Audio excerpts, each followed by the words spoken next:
রাহিম আজকের এই গাজীপুর মহানগরের ১ নং ওয়ার্ড কর্তৃক আয়োজিত ইফতার মাহফিলের সম্মানিত সভাপতি আলহাজ আবুল হোসেন সাহেব সহ কাশেমপুর থানা বিএনপির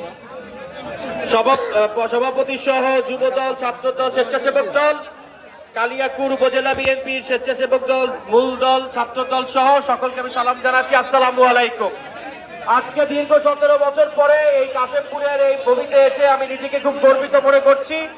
আপনারা জানেন যে আমার পিতা চৌধুরী তানভীর আহমেদ সিদ্দিকী সাহেব দীর্ঘ ৭০ বছর ধরে আপনাদের সকলের সেবা করে যাচ্ছে এবং এই ৭০ বছর ধরে আপনাদের যেভাবে সহযোগিতা করা দরকার সহযোগিতা করার চেষ্টা করেছে, আপনাদের পাশে থাকার চেষ্টা করেছে, আপনাদের উন্নয়ন করার চেষ্টা করেছে এবং আমাদের পরিবার দীর্ঘ ৪০০ বছর ধরে আপনাদের সেবায় নিয়োজিত করে আছে। আমার বাবা যেভাবে আপনাদের পাশে সেবা করে এসেছে, আমি ওনার ছেলে হিসেবে আপনাদের সেবা করতে চাই, আপনাদের কাছে থাকতে চাই, আপনাদের ভালোবাসা চাই।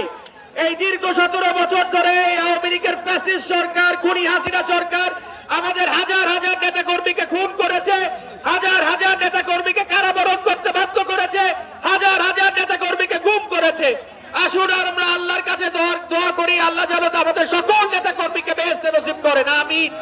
সেই সাথে আমাদের বাংলাদেশের তিনবার প্রধানমন্ত্রী বেগম খালেদা জিয়াকে অমানসিক অত্যাচার করা হয়েছে, আল্লাহ যেন ওনাকে সুস্বাস্থ্যতা দান করেন, আল্লাহ যেন ওনাকে আবার বাংলাদেশের বুকে বেরো দাঁড়েন এবং আল্লাহ যেন ওনাকে সুস্বাস্থ্য দান করেন। আমরা আরো দোয়া করতে চাই আমার নেতা জনাব তারেক রহমান সাহেবের জন্য, বাংলাদেশের ভবিষ্যৎ প্রধানমন্ত্রী, আল্লাহ যেন ওনাকে দীর্ঘায়ু দেন, আল্লাহ যেন ওনাকে সুস্বাস্থ্য দেন। আমরা আরো দোয়া করতে চাই এই আন্দোলনে যত শহীদ হয়েছে আল্লাহ যেন সকল শহীদকে বেহেশত নসিব করেন। বিএনপি, ছাত্রদল, যুবদল, স্বেচ্ছাসেবক দলের যত কর্মী নিহত হয়েছেন আল্লাহ যেন ওনাদের সকলকে রক্ষা করেন। আমরা আল্লাহর কাছে দোয়া করি কাশিমপুরের সকল জনগণ কাছে সকল জনগণকে যেন হায়াত দারাজ করেন, গাজীপুর একের সকল জনগণকে তিনি হায়াত দারাজ করেন এবং আপনাদের সকলের কাছে আমি বেগম খালেদা জিয়ার জন্য দোয়া চেয়ে, তারেক রহমান সাহেবের জন্য দোয়া চেয়ে, আমার পিতা চৌধুরী তানভীর আহমেদ সিদ্দিকী সাহেবের জন্য দোয়া চেয়ে আমার বক্তব্য শেষ করছি। সবাই ভালো থাকেন, সুস্থ থাকেন।